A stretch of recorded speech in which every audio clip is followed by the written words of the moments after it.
When you hear the name Ford, your mind probably jumps straight to cars, Mustangs, F-150s, or the blue oval logo that zooms across your TV screen during Super Bowl commercials. But the name Ford is far more than a brand, it's a legacy. Henry Ford wasn't just a car manufacturer. He was a dreamer, a builder, and a revolutionary who changed how we work, travel, and live. His story is about grit, failure, persistence, innovation, and yes, controversy. But at its core, it's a tale of how one man's obsession with making cars affordable transformed the entire world.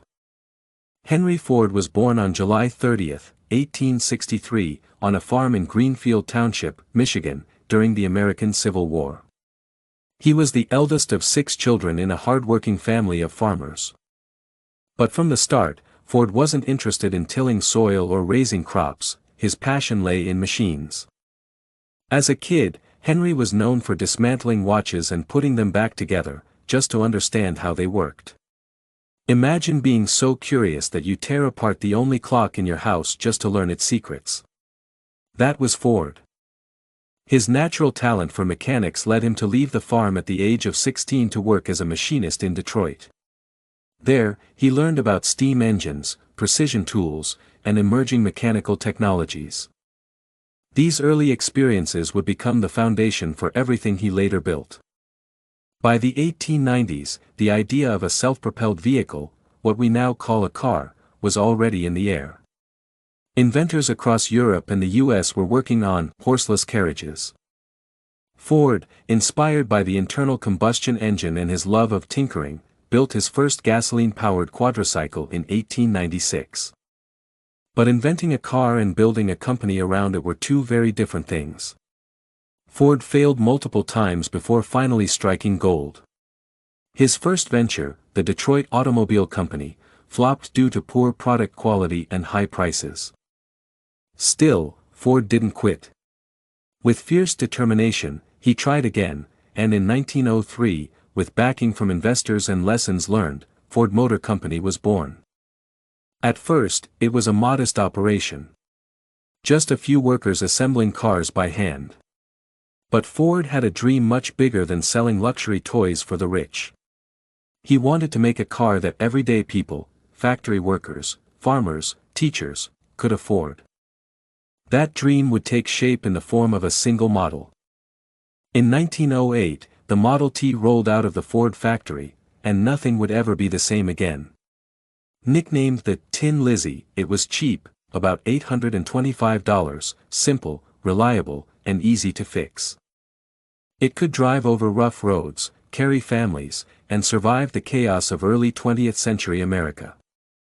But the real genius wasn't just in the car, it was in how Ford made it.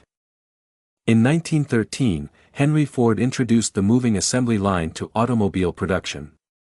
This was a game changer. Instead of one team building a car from start to finish, each worker performed a single task repeatedly as the car moved along a conveyor belt. This cut production time from 12 hours to just 93 minutes. As a result, costs plummeted, and Ford could sell the Model T for as low as $260 by the 1920s. Imagine that, a car cheaper than a college textbook. Ford's innovation revolutionized manufacturing across the world. This method of mass production became the standard in industries from appliances to electronics to clothing. In many ways, the 20th century ran on Ford's blueprint. Henry Ford didn't just change how cars were made, he changed the way people worked. In 1914, Ford shocked the world by announcing he would pay his factory workers $5 a day, nearly double the standard wage at the time. Critics said he was crazy. But Ford had a bigger plan. He believed that if workers had more money and shorter hours, he later implemented the 8-hour workday, they'd not only be more loyal and productive, they'd also be able to buy the cars they built. This was a radical shift. Ford didn't see labor as disposable. He saw it as the heart of a new American middle class. His model created a loop of production and consumption, people made products, earned decent wages, and bought those same products. It was the birth of consumer culture, and it all started with a Model T and a $5 bill. For all of Henry Ford's innovations and contributions, his story isn't perfect. In fact, some parts are downright troubling, and it's important to face them honestly.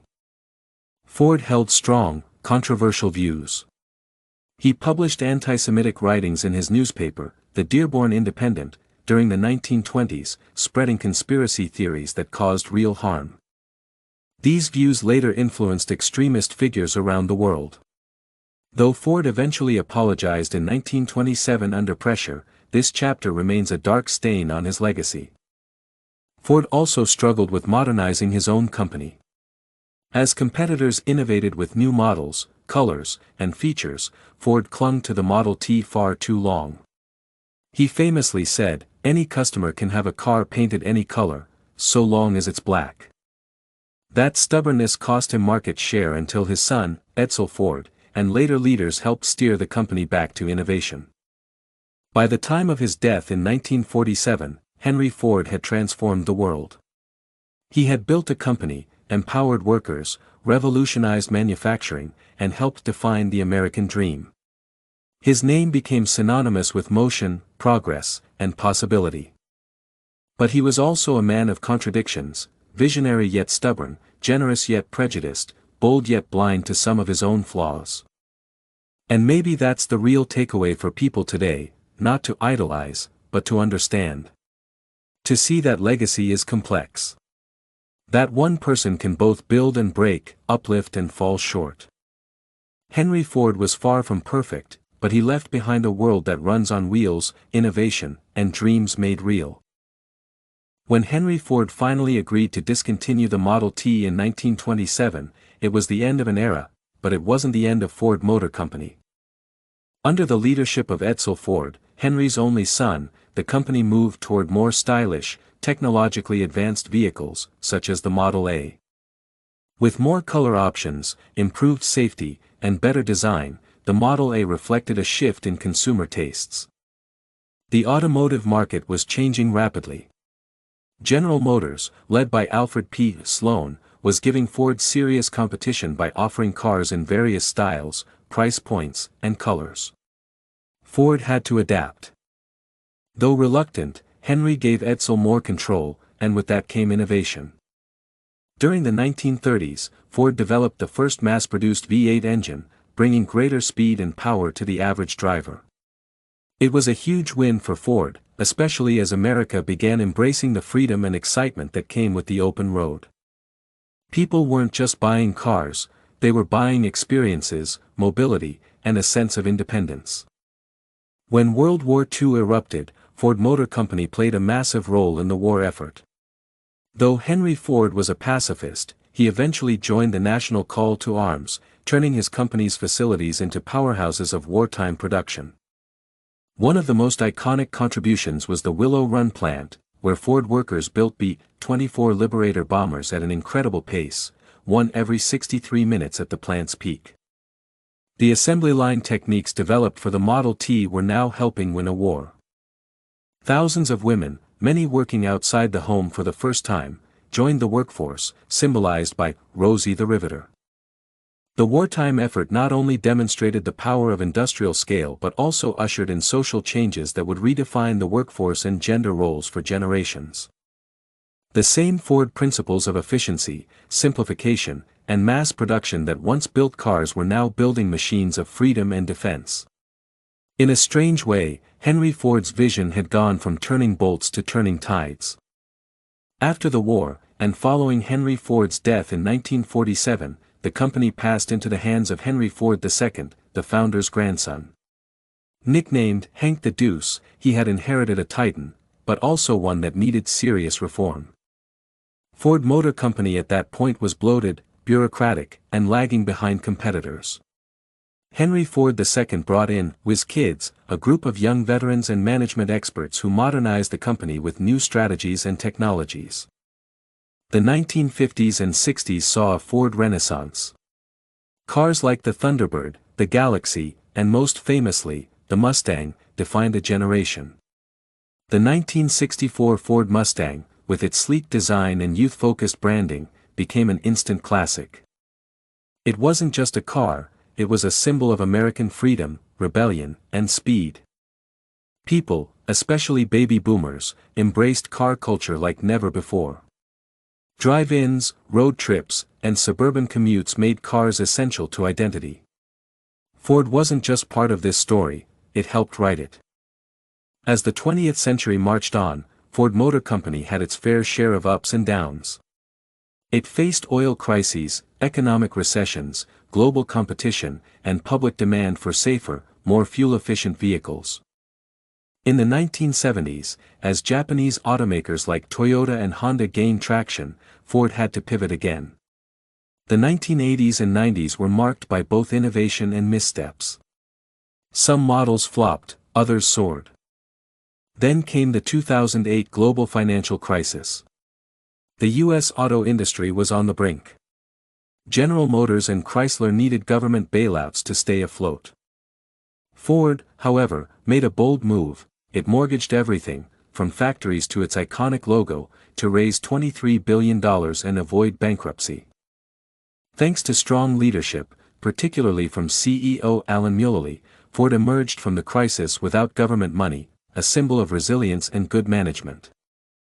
They streamlined their operations, focused on core models, and rebranded themselves as a forward-thinking, environmentally conscious company.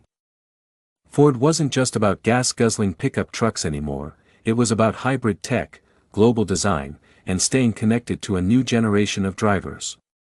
Today, Ford is still evolving. In the era of climate change, smart cars, and electric vehicles, the company is looking to reinvent the automobile all over again. The launch of the all-electric Ford F-150 Lightning in 2021 signaled a shift. It showed that Ford wasn't just reacting to change, it was embracing it. With charging infrastructure, over-the-air software updates, and partnerships with tech companies, Ford is entering the digital age with its eyes wide open. Autonomous driving, AI, and ride-sharing services are also on the radar. The Ford of the future may not just sell cars, it may offer mobility as a service, where car ownership gives way to subscriptions, shared fleets, or self-driving vehicles summoned from your phone. Would Henry Ford recognize this version of his company? Probably not. But he'd understand the mission: make mobility accessible, affordable, and empowering for everyone. So what does all this mean? Why should people today care about a man born in 1863? Because Henry Ford's fingerprints are on your life. Every time you hop into an Uber or Lyft, you're using a system built on Ford's idea that people should be able to get around easily. Every time you work an 8-hour shift or cash a decent paycheck, you're living in the shadow of Ford's workplace revolution. Every time you buy a product made fast, cheap, and in bulk, you're touching a world born on his assembly line. Henry Ford didn't just build cars. He reshaped society. He made personal freedom a reality for the middle class. He democratized technology. He showed that dreams, no matter how impossible they seem, can change the world if you're bold enough to build them. As we move further into the 21st century, the conversation around cars is changing. People today are asking hard questions. What does sustainable transportation look like? How do we reduce emissions while staying mobile? Is car ownership even necessary in a world of ride shares, public transit, and urban living? Ford is listening. It's investing billions into electric vehicle development, clean energy partnerships, and carbon neutrality goals. The company that once pioneered gas-powered freedom is now trying to lead the charge in sustainable driving. In this way, Ford's legacy is still in motion, constantly adapting, questioning, transforming. More than a businessman, Henry Ford was a symbol of transformation. He teaches us a few powerful lessons that people can still apply today. 1. Start small, dream big. Ford started in a workshop with scrap metal and ended up transforming the world. 2. Fail forward. His first 2 companies failed. But he kept going. What matters is how you respond to setbacks. 3. Think about people. His $5 workday wasn't charity, it was vision. He saw people as the key to progress. 4. Challenge the norms. The world said cars were for the rich. He said, why not for everyone? 5. Check your blind spots. Ford's legacy is complicated. His anti-Semitic writings remind us that progress in one area doesn't excuse harm in others. Legacy isn't just built by innovation, it's built by character. Henry Ford put the world on wheels.